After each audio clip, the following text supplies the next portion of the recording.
ఓం సమర్థ సద్గురు సాయినాథ్ మహారాజ్కి జై. ఓం సాయిరామ్. మన బాబా కుటుంబ సభ్యులందరికీ నమస్తే అండి. మీ అందరిపైన షిరిడి సాయినాథ్ ఆశీస్సులు ఉండాలని, మీరు ఎప్పుడూ సంతోషంగా ఉండాలని మనస్ఫూర్తిగా కోరుకుంటున్నాను. ఫ్రెండ్స్, మీకు ఎటువంటి సమస్యలు ఉన్నా సరే ఒక్కసారి గురువుగారిని కాంటాక్ట్ అవ్వండి. శ్రీ వారాహిదేవి జ్యోతిష్యాలయం, నెంబర్ 1 వశీకరణ స్పెషలిస్ట్ పండిత్ పవన్ నంబూదిరి గారు. ఫోన్ నెంబర్ వచ్చేసి 9043637512. మీ సమస్య ఏదైనా సరే, విద్య, ఉద్యోగం, వ్యాపారం, పెళ్లి, ఆరోగ్యం, భార్యాభర్తల మధ్య గొడవలు, అత్తాకోడల మధ్య గొడవలు, ప్రేమించి మోసపోవటం, ధనం నిలకడ లేకపోవటం, ఇలా ఎటువంటి సమస్యలు ఉన్నా సరే ఆ సమస్యలకు తగిన పూజలు చేసి గురువుగారు 24 గంటల్లో పరిష్కారం చూపిస్తారండి. కాబట్టి ఒక్కసారి నమ్మకంతో గురువుగారిని కాంటాక్ట్ అవ్వండి. నమ్మితే గనక అంతా మంచి జరుగుతుందండి. ఇంక ఈరోజు వీడియోలో మన బాబాగారు సందేశం అండి. మన బాబాగారు ఏమంటున్నారంటే, తల్లి, ఈ 3 నెంబర్లలో ఒక నెంబరు ఎంచుకో అమ్మా. నువ్వు ఎవరి గురించి అయితే ఆలోచిస్తున్నావో, అలాగే ఆ వ్యక్తి నీ గురించి ఏమనుకుంటున్నారో, ఎటువంటి శుభవార్త వినబోతున్నావో అన్నీ కూడా చెబుతాను విను తల్లి అని అయితే మన బాబాగారు మనందరి కోసం చాలా అంటే చాలా చక్కటి సందేశం తీసుకొచ్చారండి. మరి మన బాబాగారి మాటల్లోని పరమార్థం ఏమిటో ఆయన మాటల్లోనే తెలుసుకుందాము. చిన్న రిక్వెస్ట్ ఫ్రెండ్స్, మన వీడియోస్కి అయితే ఒక చిన్న లైక్ ఇవ్వండి.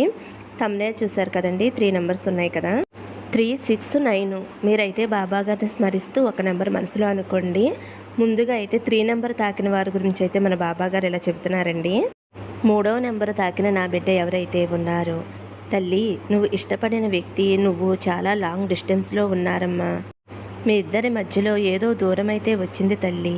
చాలా మనస్పర్ధలు అనేవి మీ ఇద్దరి మధ్య వచ్చాయి. ఆ వ్యక్తి అయితే చాలా తప్పుడు నిర్ణయం తీసుకున్నాడు. జరిగినవన్నీ కూడా ఆ వ్యక్తికి గుర్తుకు వస్తున్నాయి తల్లి.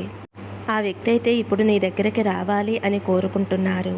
కానీ ఇప్పుడు మీ ఇద్దరి మధ్య కూడా ఒకరికి మాటలు లేవు. అందువల్లే కొంచెం ఆలస్యం అవుతుందమ్మా. కానీ తొందరలోనే ఆ వ్యక్తి నీ దగ్గరికి రావాలి అని అయితే అనుకుంటున్నారు తల్లి. కానీ ఆ వ్యక్తికి భయం వేస్తుంది. ఇదేదో ఒక రిస్క్లా అనిపిస్తుంది. మీ ఇంట్లో వాళ్ళ వల్ల కావచ్చు, మీ ఇద్దరి మధ్య గొడవలు జరగటం వల్ల కావచ్చు. అందువల్ల ఆ వ్యక్తికి అయితే భయం కలుగుతుందమ్మా. ఆ వ్యక్తి అయితే నీ దగ్గరికి రావాలి అని చాలా బలంగా కోరుకుంటున్నారు. చాలా తొందరగా నీ దగ్గరికి రావాలి అని, నీతో మాట్లాడాలి అని ఆ వ్యక్తి అయితే అనుకుంటున్నారమ్మా.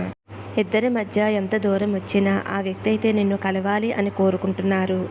నీ కోపానికి ఆ వ్యక్తి భయపడుతున్నాడమ్మా. చాలా ఎక్కువగా ఆలోచిస్తున్నారు. ఎన్ని అడ్డంకులు వచ్చినా సరే తన మనసులో ఉన్న మాట నీతో చెప్పటానికి ఆ వ్యక్తి అయితే నీ దగ్గరికి వస్తారు తల్లి.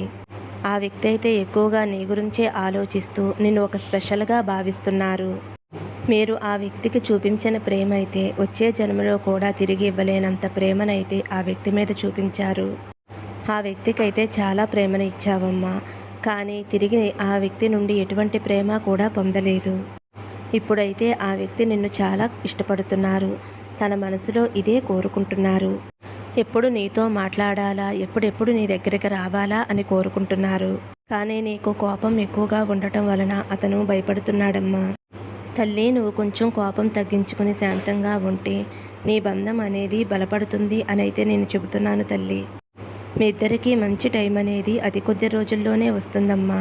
మీ ఇద్దరికీ కూడా కలవటానికి మంచి పాసిబిలిటీ ఉంది తల్లి. మీ బంధం బలపడుతుందమ్మా. ఆలోచనలపై నియంత్రణ కలిగి ఉండండి. కోపాన్ని తగ్గించుకో తల్లి. అంతా కూడా నువ్వు కోరుకున్నట్లుగానే జరుగుతుందమ్మా. సంతోషంగా ఉండు అని అయితే మన బాబాగారు 3 నెంబర్ తాకిన వారి గురించి అయితే ఇలా చెప్తున్నారండి. ఇప్పుడు 6 నెంబర్ తాకిన నా బిడ్డ ఎవరైతే ఉన్నారో, తల్లి, ఇప్పుడు నువ్వు ఈ క్షణం నీ సమస్యలన్నీ కూడా నెత్తి మీద పెట్టుకుని చాలా ఒత్తిడికి గురవుతున్నావు. నీకు ప్రతి చోట వర్క్ పరంగా కానీ, మనసుకు సంబంధించిన విషయాలు కానీ, వ్యక్తిగత విషయాలు కానీ అన్నిటినీ కూడా మనసులో పెట్టుకుని ఒత్తిడికి గురవుతున్నావు తల్లి. బాబా, నేను ఏ పని చేసినా కూడా కలిసి రావటం లేదు. నా మనసు విరిగిపోయింది. ప్రతి క్షణము కూడా దాని గురించే ఆలోచిస్తూ ఉంటున్నాను. ఏమి చేసినా సరే అదే గుర్తుకు వస్తుంది అని చాలా విచారంగా ఉన్నావు కదమ్మా. నువ్వు అనుకున్న పనులన్నీ సక్రమంగా జరగటం లేదు అని ఎంతో బాధపడుతున్నావు. చూడు బిడ్డ, నువ్వు బాధపడవలసిన అవసరం లేదు. నీకు మంచి రోజులు రాబోతున్నాయమ్మా. ఇక మీదట నువ్వు చేసే ప్రతి పనిలో కూడా మంచే జరుగుతుంది తల్లి. ఈ క్షణం నువ్వు అనుభవించే ఒత్తిడి ఏదైతే ఉందో అది దూరం కాబోతుంది. ఇంతవరకు నువ్వు వెనకడుగు వేసినా ఇక మీదట నేను నీ దగ్గరే ఉండి నీతో ముందడుగు వేయిస్తాను తల్లి. నేను చెప్పే ఈ పద్ధతిని అనుసరించు తల్లి. ఈ పద్ధతిని అనుసరించినట్లయితే నీ జీవితంలో దేని గురించైతే ఒత్తిడికి గురవుతున్నావో అవన్నీ కూడా నీకు దూరమైపోతాయి తల్లి. నువ్వు మంచి ఉన్నత స్థాయిలో ఉంటావమ్మా. నీ జీవితంలో నువ్వు అనుకున్నది సాధిస్తావు తల్లి. నీ బాబా వాక్కు సత్యవాక్కు తల్లి. నువ్వు అనుకున్నవన్నీ జరిగి నీ మనసు సంతోషంగా ఉండేలాగా ఒక చిన్న మార్గం చెబుతానమ్మా. నువ్వు నా జీవిత చరిత్ర పారాయణం చేయి తల్లి. ఎంతో భక్తి శ్రద్ధలతోటి నా జీవిత చరిత్ర పారాయణం చేశావు అంటే ఎటువంటి ఆటంకాలు రాకుండా నువ్వు అనుకున్న దానిలో సక్సెస్ అవుతావమ్మా. నువ్వు కోరింది నీ కాళ్ళ దగ్గరికి వస్తుంది. నా కోసం ఈ చిన్న పని చేయి తల్లి. నీ జీవితం ఎంతో ఆనందంగా సంతోషంగా ఉంటుంది అని అయితే మన బాబా గారు 6వ నెంబర్ తాకిన వారి గురించి అయితే ఇలా చెప్తున్నారండి. ఇప్పుడు 9వ నెంబర్ తాకిన నా బిడ్డ ఎవరైతే ఉన్నారో, బిడ్డ నీకు ఆనందకాలం ఆరంభమైందమ్మా. నీ కష్టాలకు ఇవే చివరి రోజులు తల్లి. చాలాసార్లు నన్ను అడిగావు కదమ్మా, బాబా నాకు మాత్రమే ఎందుకు ఎన్ని కష్టాలు పెడుతున్నావు అని. నా జీవితం ఎందుకు ఇంత ఇరకాటంలో ఉంది, ప్రశాంతమైన జీవితం నేను జీవించలేనా బాబా అని అడుగుతున్నావు కదమ్మా. నీ అన్ని ప్రశ్నలకి సమాధానం చెప్దామనే వచ్చానమ్మా. ఓపికగా విను తల్లి. ఎందుకు నీ జీవితంలో ఇన్ని సమస్యలు వచ్చినాయా అని నువ్వే అర్థం చేసుకుంటావు. ప్రారంభ కాలంలో కొన్ని చిక్కులు చిన్నవిగానే ఉన్నాయి. నువ్వు కూడా నీ బాధలన్నిటినీ కూడా దాటేశావమ్మా. కానీ కాలం జరిగే కొద్దీ నీకైన కష్టాలు నీకు ఎక్కువయ్యాయి తల్లి. ఆరంభంలో లాగా ఇప్పుడు నువ్వు కష్టాలని దాటలేకపోతున్నావు కదమ్మా. అప్పుడు నీకు ఉన్న ధైర్యం, పోరాడే గుణం, ఓపిక ఇప్పుడు లేవు తల్లి. కానీ నీకు ఇప్పుడు అర్థమైంది ఇది చిన్న పోరాటం కాదు అని, ఇది దాటేందుకు నా శక్తి చాలదు అని, ఏదో ఒక దారి కావాలి అని. ఆఖరికి నీ సాయి తండ్రి పాదాల దగ్గరికి చేరావు కదా తల్లి. ఒక్కసారి నీ జీవితాన్ని వెనక్కి తిరిగి చూడు తల్లి. నువ్వు చదువుకునేటప్పుడైనా, ఉద్యోగానికి వెళ్ళేటప్పుడైనా వాటి కోసం పరీక్షలు జరుగుతూ ఉంటాయి కదా తల్లి. ఒక్కొక్క సంవత్సరం పరీక్షలు పెడుతూ ఉంటే ఆఖరిగా ఫైనల్ ఎగ్జామ్స్లో పరీక్షలు రాసి మంచిగా మార్కులు తెచ్చుకున్న తర్వాతే కదమ్మా తర్వాత తరగతులకి వెళతావు కదమ్మా. కష్టమైనా సరే, పరీక్షలు సులువైనా సరే అవి రాసిన తర్వాతే కదమ్మా తర్వాత క్లాసులకు వెళ్ళేది. ఎంతో కష్టపడి చదివి పరీక్షలు రాసిన తర్వాతే కదమ్మా తరగతులకు వెళ్ళేది. ప్రతి విద్యార్థి కూడా కష్టపడి చదివి పరీక్షలు రాయవలసిందేనమ్మా. అలాగే ఉద్యోగ సమయంలో పరీక్షలు రాసిన వారందరికీ కూడా మళ్ళీ పరీక్షలు పెట్టి అందులో మంచి ర్యాంకు వస్తేనే కదా తల్లి మంచి ఉద్యోగం అనేది ఇస్తారు. అలాగే నీ జీవితంలో జరుగుతుంది కూడా ఇదేనమ్మా. ఆరంభ సమయంలో ప్రతి ఒక్కరికి కూడా పరీక్షలు జరుగుతూ ఉంటాయి తల్లి. ఈ పరీక్షలను, కష్టాలను దాటితేనే తల్లి మంచి జీవితం అనేది లభిస్తుందమ్మా. పరీక్ష అనే కష్టాన్ని దాటావు అంటే తప్పకుండా మంచి స్థాయికి చేరుకుంటావు తల్లి.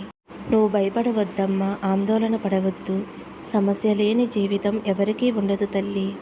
ప్రతి ఒక్కరికి కూడా ఏదో ఒక సమస్య ఉంటూనే ఉంటుంది తల్లి. అందరూ కూడా ఆ సమస్యల్ని నెట్టుకుంటూ వస్తున్నవారేనమ్మా.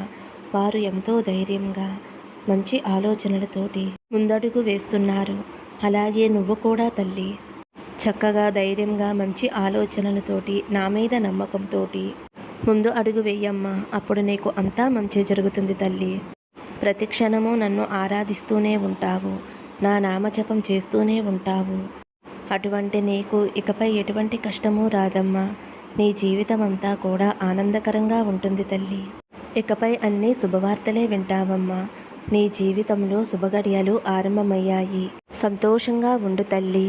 ఫ్రెండ్స్, 3వ నెంబరు, 6వ నెంబరు, 9వ నెంబరు తాకిన వారి గురించి ఈరోజైతే మన బాబా గారు చాలా అంటే చాలా చక్కటి సందేశం అందించారండి. ఈ సందేశం నచ్చితే ఒక చిన్న లైక్ ఇవ్వండి. సర్వే జన సుఖినో భవంతు. సమస్తం సద్గురు సాయినాథార్పణమస్తు. శుభం భవతు. జై సాయిరామ్.